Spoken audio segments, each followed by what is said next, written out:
નમસ્કાર વિદ્યાર્થી મિત્રો। તો હવે આપણે આજે આગળની થિયરી સાપેક્ષ વેગ સૌથી મોસ્ટ આઈએમપી થિયરી છે અને હવે આ પાઠમાં જેટલા પણ દાખલા બાકી છે, જેટલા પણ ઉદાહરણ બાકી છે અને એનસીઈઆરટીના જેટલા પણ દાખલા બાકી છે એ બધા દાખલા સાપેક્ષ વેગ આધારિત દાખલા છે। ઓકે, એટલે આજનો વિડિયો લેક્ચર બરાબર ધ્યાનથી જોવાનો છે કે સાપેક્ષ વેગ એટલે શું, ખ્યાલ આવ્યો આ વસ્તુમાં। ઓકે, હવે આપણને ખબર છે કે શરૂઆત કરીએ તો કે વેગ એટલે શું, તો કે આપણે કીધેલું કે સમય સાથે પદાર્થ પોતાનું સ્થાન બદલાવે તો પદાર્થે આપેલા સમયગાળામાં થતા સ્થાનાંતરને કહેવામાં આવે પદાર્થનો વેગ। ઓકે, અને સાપેક્ષ એટલે શું, તો કે અન્ય પદાર્થ જે છે એ અન્ય પદાર્થની સાપેક્ષે કોઈ બીજા પદાર્થનો વેગ કેટલો છે તે મેળવવો હોય તો આપણે એ વેગને કહેવામાં આવે સાપેક્ષ વેગ। ઓકે, શબ્દો ઉપર તમે જોશો તો પણ તમને આઈડિયા આવી જશે કે સાપેક્ષ વેગ એટલે શું। મતલબમાં કોઈ એક પદાર્થના વેગની સરખામણી અન્ય પદાર્થના વેગ સાથે કરીએ તો એ વેગને કહેવામાં આવે સાપેક્ષ વેગ। ખ્યાલ આવ્યો આ વસ્તુમાં, મતલબમાં બે પદાર્થના વેગની સરખામણી કરવી છે કે જે આપણે આવશે સાપેક્ષ વેગમાં। ખ્યાલ આવ્યો આ વસ્તુમાં, માની લો કે આપણે કહીએ કે કોઈ આ બે પદાર્થ છે માની લો।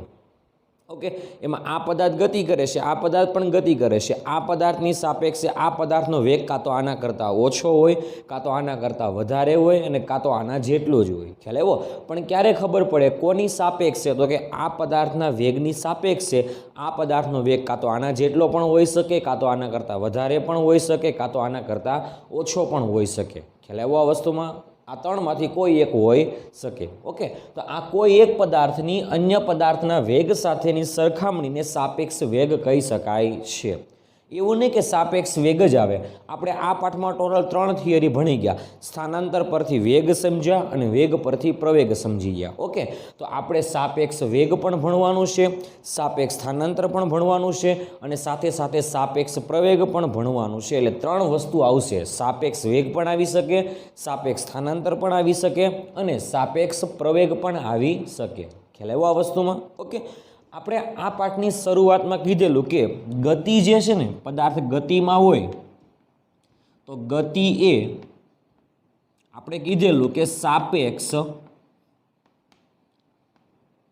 ખ્યાલ છે। ગતિ એ કેવો ખ્યાલ છે?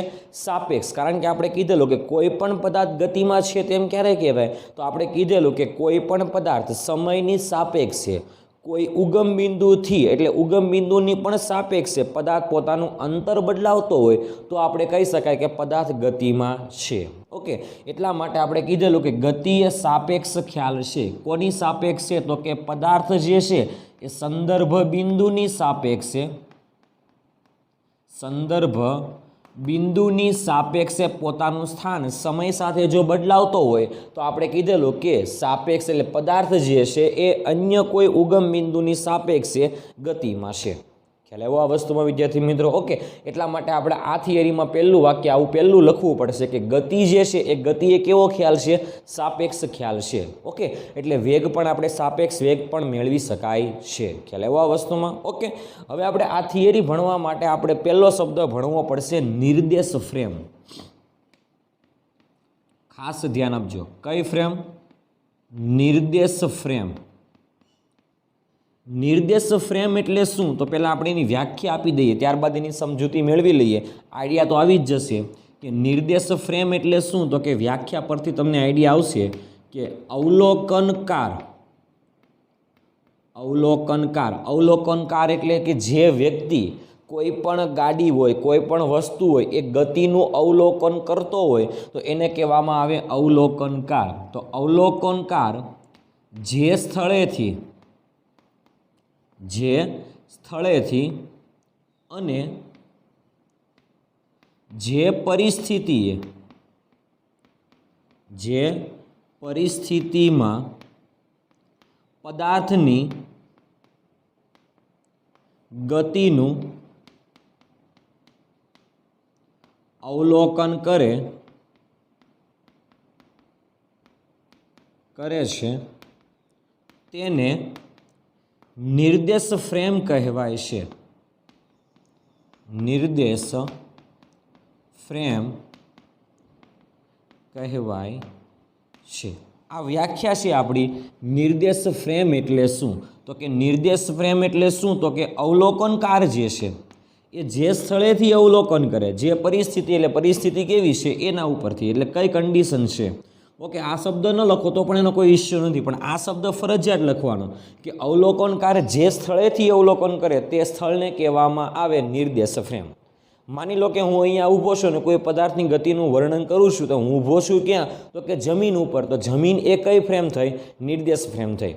અને આપણે જ્યાં ઊભા છીએ તેને આપણે જો ઉગમ બિંદુ તરીકે લઈએ તો અહીંયા આગળથી કોઈ પણ પદાર્થ પસાર થતો હોય તો મારી સાપેક્ષે એ પદાર્થ પોતાનું સતત સ્થાન બદલાવતો હશે, એટલે હું અવલોકનકાર, એટલે હું કહી શકું કે પદાર્થ ગતિમાં છે. ખ્યાલ આવ્યો? એટલે મેં અવલોકન શું કર્યું? તો કે મારી સાપેક્ષે એ પદાર્થ જે છે કાં તો ધન એક્સ અક્ષ પર, કાં તો ધન વાય અક્ષ પર, કાં તો ધન ઝેડ ઉપર, મતલબમાં એક પરિમાણમાં, ધન હોય તો ધન, ઋણ અક્ષ હોય તો ઋણ અક્ષ પર, મતલબમાં કોઈ એક પરિમાણમાં. કારણ કે આપણો પાઠ છે સુરેખ પથ પર ગતિ, એટલા માટે આપણે અત્યારે એક પરિમાણની જ વાત કરીશું. ઓકે, તો મારી સાપેક્ષે એ પદાર્થ જે હતો એ પદાર્થ સમય સાથે પોતાના સ્થાન બદલાવે છે, એટલે કહી શકું કે મારી સાપેક્ષે એ પદાર્થ શેમાં છે? ગતિમાં છે. ઓકે, તો હું જ્યાં ઊભો છું એ આપણી નિર્દેશ ફ્રેમ. તો હું ઊભો છું જમીન ઉપર, તો જમીન એ આપણી શું થશે? નિર્દેશ ફ્રેમ. ઓકે, ધારો કે અવલોકનકાર ટ્રેનમાં બેસી જાય અને અવલોકનકાર ટ્રેનમાં બેસે અને બહાર પ્લેટફોર્મ ઉપર કોઈ વ્યક્તિને ઊભેલી જોવે છે, તો એ અવલોકનકાર જે છે એ ટ્રેનની અંદર બેઠો છે, ટ્રેન ગતિ કરે છે, પેલો વ્યક્તિ ગતિ નથી કરતો. પરંતુ શું થશે? તો કે અવલોકનકાર આગળ ગતિ કરે છે, પરંતુ અવલોકનકારને એવું લાગશે કે પ્લેટફોર્મ ઉપર જે વ્યક્તિ છે એ વ્યક્તિ મારી ગતિની વિરુદ્ધ દિશામાં ગતિ કરે છે. કેમ?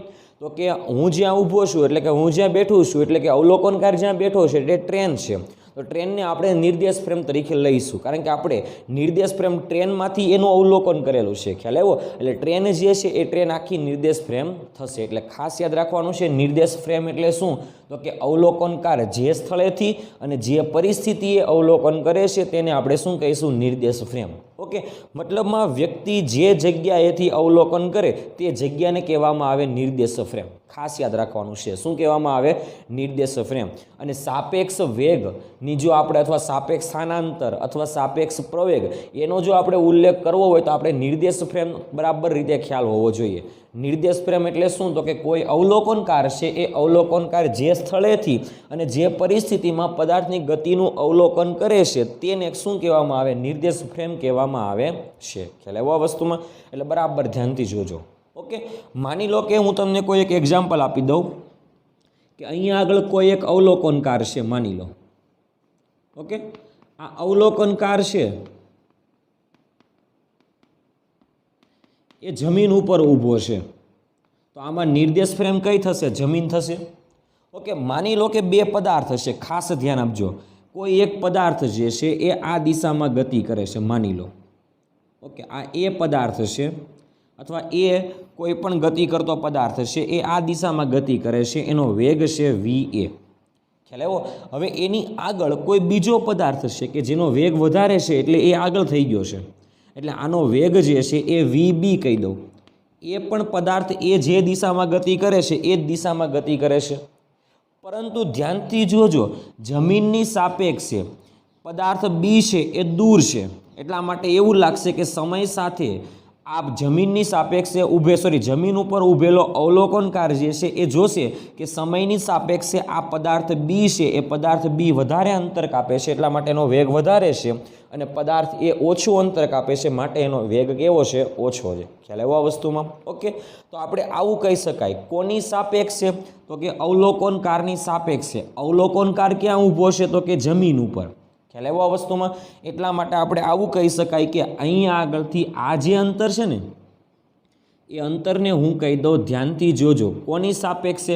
અવલોકનકાર લખો તો પણ ભલે, અવલોકનકાર ક્યાં ઊભો છે? જમીન ઉપર. એટલા માટે આપણે લખીશું આવું અંતર કે જેને કહેવામાં આવે x. ખ્યાલ આવ્યો? તો જમીનની, એટલે કે જમીનની સાપેક્ષે પદાર્થનું સ્થાન કે જેને કહેવામાં આવે GA, આને બોલાય આવી રીતે. ખાસ ધ્યાન આપજો, જમીનની સાપેક્ષે પદાર્થ એનું સ્થાન, એટલે કે જમીનની સાપેક્ષે અથવા અવલોકનકારની સાપેક્ષે પદાર્થ એનું સ્થાન કે જેનું અંતર જે છે એ અંતરને કહેવામાં આવે XAG. એટલે જમીનની સાપેક્ષે પદાર્થ એનું સ્થાન, એટલે કે ધ્યાન આપજો બરાબર, આ રીતે બોલી શકાય, જમીનની સાપેક્ષે પદાર્થ એનું સ્થાન. ઓકે, હવે માની લો કે અહીં આગળથી વાત કરીએ આ જમીનથી એટલે કે અવલોકનકાર જે છે એ અવલોકનકારથી આ જે બીજો પદાર્થ છે ત્યાંનું અંતર કેટલું છે તો એના વિશેની વાત કરીએ આપણે. આખું આટલું અંતર તો ધ્યાનથી જુઓ, આ જે અંતર છે ને એ અંતરને કહેવામાં આવે એક્સ બી જી, એટલે જમીનની સાપેક્ષે પદાર્થ બીનું સ્થાન કે જેને આપણે કહી શકાય એક્સ બી જી. ખ્યાલ આવ્યો આ વસ્તુમાં વિદ્યાર્થી મિત્રો? ઓકે, એટલે ખાસ ધ્યાન આપજો, એક્સ એ જી એટલે જમીનની સાપેક્ષે પદાર્થ એનું સ્થાન, એક્સ બીજી એટલે જમીનની સાપેક્ષે પદાર્થ બીનું સ્થાન છે. ખ્યાલ આવ્યો? જો મારે વાત કરવી હોય કે એથી પદાર્થ બી કેટલા અંતરે છે એટલે આપણે આવું કહી શકાય કે એની સાપેક્ષે બીનું સ્થાન. ખાસ યાદ રાખજો કે આ બે વચ્ચેનું અંતર કેટલું છે તો કે એક્સ. કોની સાપેક્ષે કોનું સ્થાન તો કે એની સાપેક્ષે બીનું સ્થાન. ખ્યાલ આવ્યો કે જેને કહેવામાં આવે એક્સ બી એ, એટલે આને આ રીતે બોલી શકાય કે એની સાપેક્ષે બીનું સ્થાન કેટલું છે તો કે એક્સ બી એ જેટલું છે. ઓકે, હવે આપણે આગળ વાત કરીએ. ખાસ ધ્યાનથી જોજો, આ આકૃતિ છે એ આકૃતિ ઉપરથી આપણે આવું લખી શકાય કે આ જસ્ટ ખાલી સામાન્ય માહિતી છે, સાપેક્ષ વેગ કોને કહેવાય તે અને સાપેક્ષ વેગનું સૂત્ર શું આવે તે. કારણ કે આપણે ઓરિજિનલ જે જરૂર છે સાપેક્ષ વેગના સૂત્રની એ આપણે આ રીતે સાબિત કરીએ છીએ. એટલે ખાસ ધ્યાન આપજો, તમે આકૃતિ ઉપરથી જોઈને આવું કહી શકો x B g is equal to, તમે આવું કહી શકો એક્સ એ જી પ્લસ એક્સ બી એ કહી શકો ને.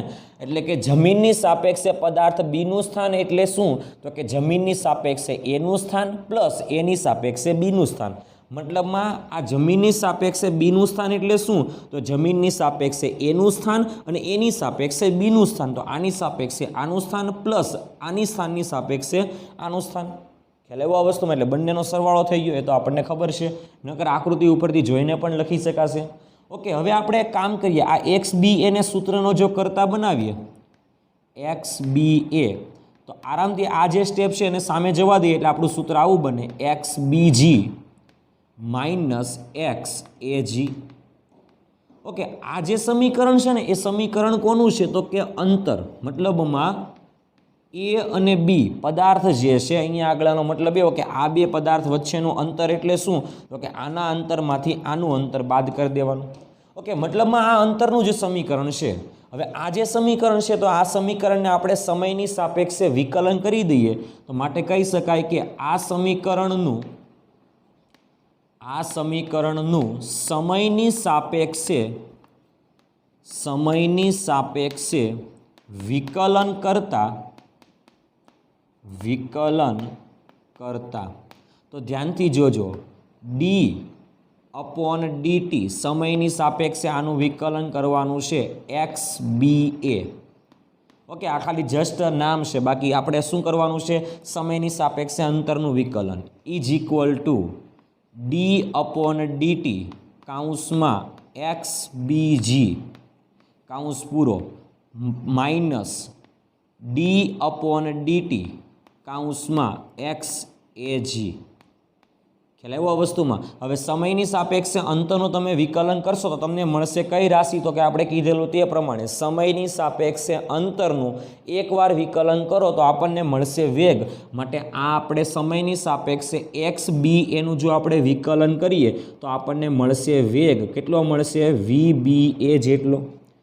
ઇઝ ઇક્વલ ટુ આપણું આગળનું સમીકરણ આવશે સમયની સાપેક્ષે એક્સ બીજીનું વિકલન કરીએ તો આવશે વી બી જી માઇનસ સમયની સાપેક્ષે એક્સ એ જીનું વિકલન કરીએ તો આવશે વી એ જી.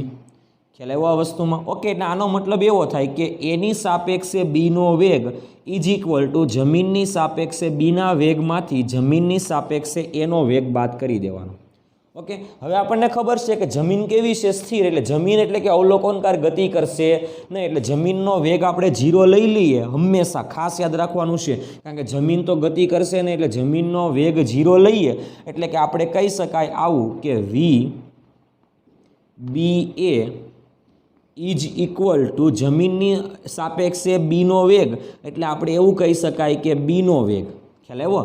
માઇનસ જમીનની સાપેક્ષે એનો વેગ એટલે આપણે કહી શકાય કે એનો વેગ. હવે વીબી માઇનસ વીએ છે એનો મતલબ તમારે એવું જ સમજવાનું કે આ જમીનની સાપેક્ષે વેગ લીધેલો છે. ખાસ યાદ રાખજો, વીબી માઇનસ વીએમાં જે વીબી દેખાય છે એ વીબી એ શું છે તો કે જમીનની સાપેક્ષે પદાર્થ બીનો વેગ. હવે જ્યારે પણ દાખલામાં તમને કહે કે આ પદાર્થનો વેગ આટલો છે તો તમારે એવું સમજી જવાનું કે જમીનની સાપેક્ષે વેગ લીધેલો છે. ઓકે, વી એ જે છે એટલે જમીનની સાપેક્ષે પદાર્થ એનો વેગ લીધેલો છે, આવું જાતે સમજી જવાનું. ઓકે, એટલા માટે આપણે કહી શકાય, આવું ખાસ ધ્યાન આપજો, વીબી એટલે કે બીનો વેગ, પરંતુ જમીનની સાપેક્ષે આપણે બોલતા નથી એટલે આપણે ડાયરેક્ટ એવું બોલીએ છીએ, પણ સમજવાનું ખરું. વીબી એટલે પદાર્થ બીનો વેગ, પણ સમજવાનું શું તો કે જમીનની સાપેક્ષે પદાર્થ બીનો વેગ લીધેલો હશે. મતલબમાં કોઈ પણ વેગનું વર્ણન કરવું હોય તો એ વેગના વર્ણન કરવા માટે જમીનની સાપેક્ષે એનું વર્ણન થવું જોઈએ. ઓકે, તો વીબી જે છે એટલે પદાર્થ બીનો વેગ, પણ કોની સાપેક્ષે, તો એટલો આઈડિયા આવી જવો જોઈએ કે જમીનની સાપેક્ષે. વીએ એટલે પદાર્થ એનો વેગ, પણ કોની સાપેક્ષે તો કે જમીનની સાપેક્ષે. ઓકે, એટલા માટે આપણું આખું સૂત્ર આવું બનશે, વીબી એ એટલે એની સાપેક્ષે બીનો વેગ એટલે શું તો કે બીના વેગમાંથી એનો વેગ બાદ કરી દેવાનો. ઓકે, એટલા માટે આને આવું બોલી શકાય, વીબી એ હોય તો આપણે આવું બોલી શકાય, ખાસ યાદ રાખજો, એની સાપેક્ષે બીનો વેગ. બરાબર વાક્ય લખું છું, ધ્યાન આપજો, પદાર્થ એની સાપેક્ષે, પદાર્થ એની સાપેક્ષે પદાર્થ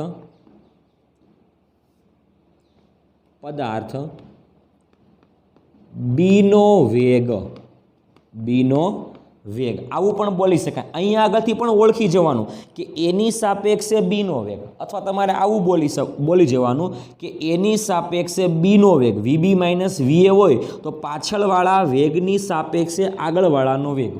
આમાં પણ એ જ છે બોલવા માટે કે એની સાપેક્ષે બીનો વેગ એટલે શું બોલી શકાય તો કે એની સાપેક્ષે બીનો વેગ એટલે વીબી માઇનસ વીએ. ખાસ યાદ રાખજો, માની લો કે તમને કોઈ એમ કહે કે અથવા આપણે આવું બોલવું હોય કે આના ઉપરથી આપણે એક્સ્ટ્રા માહિતી લખવી હોય તો કોઈ કે આવું બોલવું હોય તો વી એ બી એટલે તો આપણે એવું બોલી શકાય કે બીની સાપેક્ષે એનો વેગ એટલે કે આપણે આવું કહી શકાય વીએ માઇનસ વીબી. તો આનો મતલબ આપણે એવો કહી શકાય કે એની સાપેક્ષે બીનો વેગ. કોની સાપેક્ષે કોનો વેગ તો કે એની સાપેક્ષે બીની સાપેક્ષે એનો વેગ એટલે કે વીએ માઇનસ વીબી. એટલા માટે અહીંયા આગળ લખી દઉં કે બીની સાપેક્ષે એનો વેગ એટલે પાછળવાળા રાશિની સાપેક્ષે આગળવાળી રાશિનો વેગ. ઓકે, તો ધ્યાન આપજો બરાબર. એટલે પદાર્થ બીની સાપેક્ષે પદાર્થ એનો વેગ. ખાસ યાદ રાખજો, કોની સાપેક્ષે કોનો વેગ તો કે જો તમે વીબીએ બોલો, વીબીએ એટલે કે એની સાપેક્ષે બીનો વેગ. ખાસ યાદ રાખજો, મતલબમાં આની સાપેક્ષે આનો વેગ વધારે છે એટલા માટે એ આગળ છે. ઓકે, તો ધ્યાનથી જુઓ, વીબી વીએ તો વીબી મોટા વીએ નાના, તો એની સાપેક્ષે બીનો વેગ ધન મળશે એટલા માટે બીનો વેગ કેવો મેળવો વધારે મેળવો. ઓકે, એટલે આની સાપેક્ષે આનો વેગ વધારે છે. હવે આપણે ઉલટું કરીએ, આમાંથી આમ કરી નાખીએ એટલે ઓછામાંથી વધુ બાદ થાય એટલે કહી શકાય કે બીની સાપેક્ષે એટલે આ જે પદાર્થ છે એ પદાર્થની સાપેક્ષે આ પદાર્થનો વેગ કેવો છે ઓછો છે. ખ્યાલ એવો આ વસ્તુમાં એટલે બે મુદ્દા ખાસ યાદ રાખજો કે આ પદાર્થનો વેગ ઓછો છે, આ પદાર્થનો વેગ વધારે છે, તો આપણે તરત જોઈને કહી શકાય કે આની સાપેક્ષે આ પદાર્થનો વેગ વધારે છે એટલે કે આની સાપેક્ષે આનો વેગ એટલે આના વેગમાંથી આનો વેગ બાદ કરી દેવાનો. એની સાપેક્ષે બીનો વેગ એટલે બીના વેગમાંથી એનો વેગ બાદ કરી દેવાનો. ઓકે, એના કરતાં ઉલટું આપણે વાત કરીએ કે આની સાપેક્ષે આનો વેગ કેવો છે ઓછો છે. કોની સાપેક્ષે કોનો વેગ? બીની સાપેક્ષે એનો વેગ એટલે એના વેગમાંથી બીનો વેગ બાદ કરી દેવાનો. એટલે કોની સાપેક્ષે કોનો વેગ આવશે તો કે આ પદાર્થની સાપેક્ષે આ પદાર્થનો વેગ. ખ્યાલ એવો આ વસ્તુમાં એટલે બરાબર કોન્સેપ્ટ યાદ રાખવાનો છે. સાપેક્ષ વેગની જરૂર પડશે. સાપેક્ષ વેગ આવે, સાપેક્ષ સ્થાનાંતર આવે કે સાપેક્ષ પ્રવેગ આવે, જે પણ કંઈ રાશિ આવે તો એ રાશિમાં આપણે આ જ સૂત્ર વાપરવાનું છે કે એ પદાર્થની સાપેક્ષે બી પદાર્થનો જો વેગ હોય તો બી પદાર્થના વેગમાંથી એ પદાર્થનો વેગ બાદ કરી દેવાનો. એની સાપેક્ષે બીનું સ્થાન હોય તો બીના સ્થાનમાંથી એનું સ્થાન બાદ કરી દેવાનું. ખ્યાલ એવો આ વસ્તુમાં. ઓકે, કે જેને કહેવામાં આવે સ્થાનાંતર. પ્રવેગ મેળવવો હોય તો એની સાપેક્ષે બીનો પ્રવેગ મેળવવાનો કે તો બીના પ્રવેગમાંથી એના પ્રવેગ બાદ કરી દેવાનો. મતલબમાં સાપેક્ષ એટલે શું? તો કે પાછળવાળાની સાપેક્ષે આગળવાળાનો વેગ હોય તો વેગ, સ્થાન હોય તો સ્થાન અને પ્રવેગ હોય તો પ્રવેગ. જે પણ કંઈ રાશિ હોય એ રાશિનો આપણે સાપેક્ષ મેળવવું હોય, સાપેક્ષ વેગ મેળવવાનું કે સાપેક્ષ પ્રવેગ મેળવવાનું કે સાપેક્ષ સ્થાનાંતર પણ મેળવવાનું કે જે પણ કે તેને આપણે આ રીતે લખી શકાય છે. ખાસ યાદ રાખજો, સાપેક્ષ એટલે બાદબાકી. વેગ હોય તો બે પદાર્થના વેગની બાદબાકી, એમાં પાછળના વેગની સાપેક્ષે આગળના પદાર્થનો વેગ, એવું બોલી શકાય છે. એટલે ખાસ યાદ રાખજો, પાછળના વેગની સાપેક્ષે આગળના પદાર્થનો વેગ થશે. ખ્યાલ આવ્યો આ વસ્તુમાં વિદ્યાર્થી મિત્રો? ઓકે, એટલે આ કોન્સેપ્ટને બરાબર સમજવાનો છે, તૈયાર કરવાનો છે કે સાપેક્ષ વેગ એટલે શું. આપણે જસ્ટ ખાલી આ થિયરીમાં સૂત્રની જરૂર છે. ખાસ યાદ રાખજો, શેની જરૂર છે? સૂત્રની જરૂર છે. એટલે સાપેક્ષ વેગનું સૂત્ર શું આવે? VBA હોય તો VB માઇનસ VA કરી દેવાનું, VAB હોય તો VA માઇનસ VB કરી દેવાનું. ખ્યાલ આવ્યો આ વસ્તુમાં? બોલવાનું પાછળવાળાની સાપેક્ષે આગળવાળાનો વેગ હોય તો વેગ, સ્થાન હોય તો સ્થાન, પ્રવેગ હોય તો પ્રવેગ, જે પણ કંઈ રાશિ હોય તે, પરંતુ બોલવાનું પાછળવાળાની સાપેક્ષે આગળવાળાનો વેગ. એટલે આગળવાળાના વેગમાંથી, એટલે કે આ VBના વેગમાંથી VAનો વેગ બાદ કરવાનો થશે. ખ્યાલ આવ્યો આ વસ્તુમાં વિદ્યાર્થી મિત્રો? ઓકે, તો આ હતી આપણી આજની થિયરી, સાપેક્ષ વેગ વિશેની માહિતી આપો. સૌથી મોસ્ટ આઈએમપી થિયરી છે, સૂત્ર પણ સૌથી મોસ્ટ આઈએમપી છે. દાખલાઓમાં ફરજિયાત જરૂર પડશે, એટલે આ થિયરીને બરાબર રીતે સમજવાની છે. ખ્યાલ આવ્યો આ વસ્તુમાં વિદ્યાર્થી મિત્રો? ઓકે, તો આ તો આપણો આજનો વિડીયો લેક્ચર, સાપેક્ષ વેગ કોને કહેવાય તેના વિશેની માહિતી. ઓકે.